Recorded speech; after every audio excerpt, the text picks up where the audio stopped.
Hello, everyone. I am here with my four children for the new read aloud called Mr. Lemoncello's Library.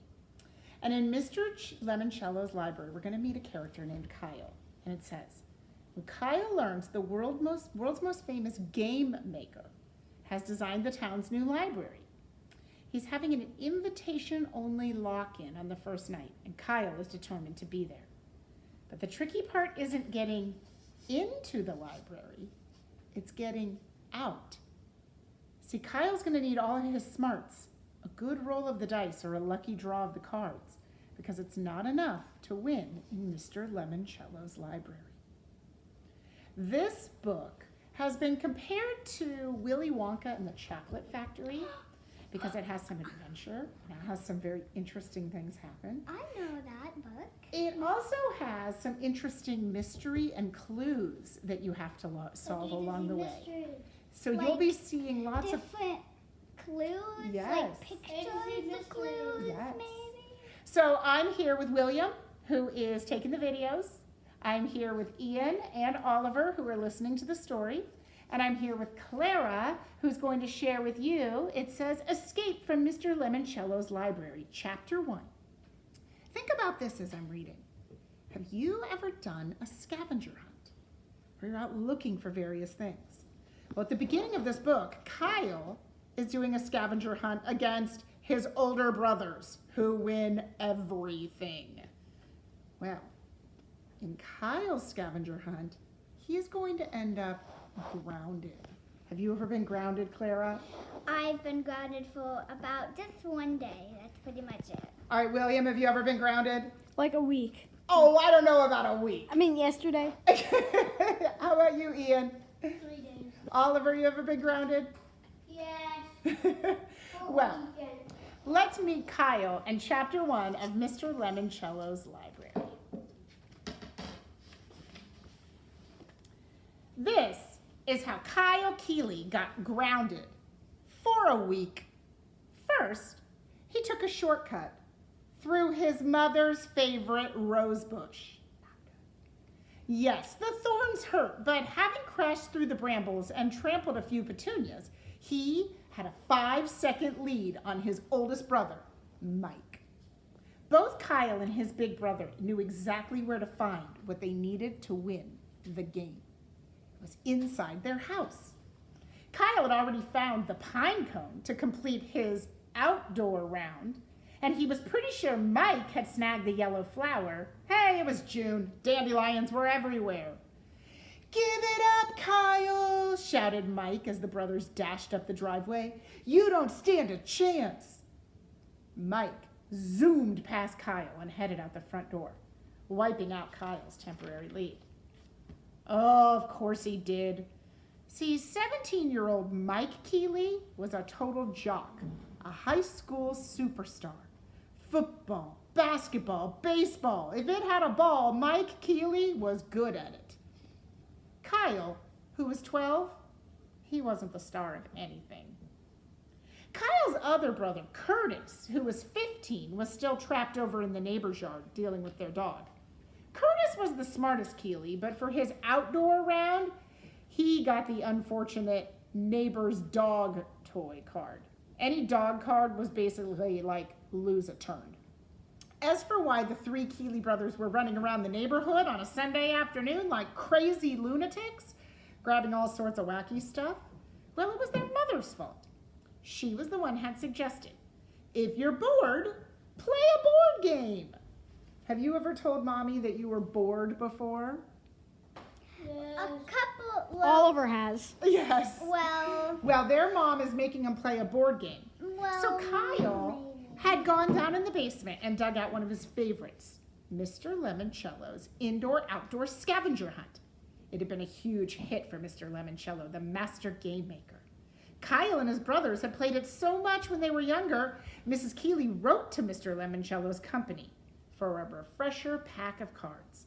The new cards listed all sorts of bizarro stuff, like an adult's droopy underpants, or one dirty dish, or even a rotten banana peel. Ooh.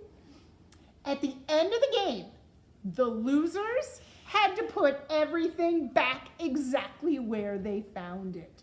It was an official rule printed on the inside of the box, and it made winning the game that much more important.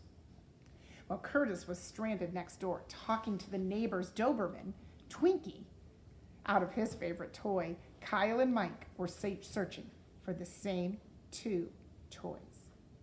The final round, they had the same riddle clue. Find 2 coins from 1982 that add up to 30 cents, and one of them cannot be a nickel. Duh. The answer was a quarter and a nickel, because the riddle said only one of them couldn't be a nickel. So to win, Kyle had to find a 1982 quarter and a 1982 nickel. Easy.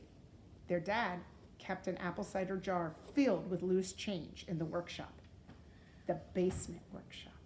That's why Kyle and Mike were racing to get there first. Kyle grinned. Mike bolted through the front door. He loved playing board games against his brothers. See, Kyle was the youngest, and it was the only chance he ever got to beat them fair and square. Board games leveled the playing field. What's that mean, to level the playing field? Like, it's a lot probably harder. It's more fair. If you level the playing field, it's how you make it fair when you have big brothers. It's hard to beat a big brother sometimes, isn't it? Well, I have 3 big brothers. Yeah. Well, you needed a good roll of the dice, a lucky deal of the cards, and some smarts. And if things go your way, anyone could win. Especially today. Mike had blown his lead by choosing the standard route down to the basement. He'd go through the front door, tear to the back of the house, bound down the stairs, and run to Dad's workshop.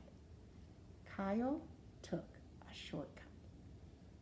He hopped over a couple boxy shrubs, kicked open the basement window. He heard something crackle. His shoe hit the window pane. What happens when you hit the window pane with your shoe? Correct. Uh-oh. He had to beat his brother. He couldn't worry about that now. He crawled through the narrow opening, dropped to the floor, scrambled to the workbench. Score! He sifted through pennies, nickels, dimes, and quarters and uncovered a 1982 nickel. He tucked it in his shirt. He skidded across the floor. Quarters.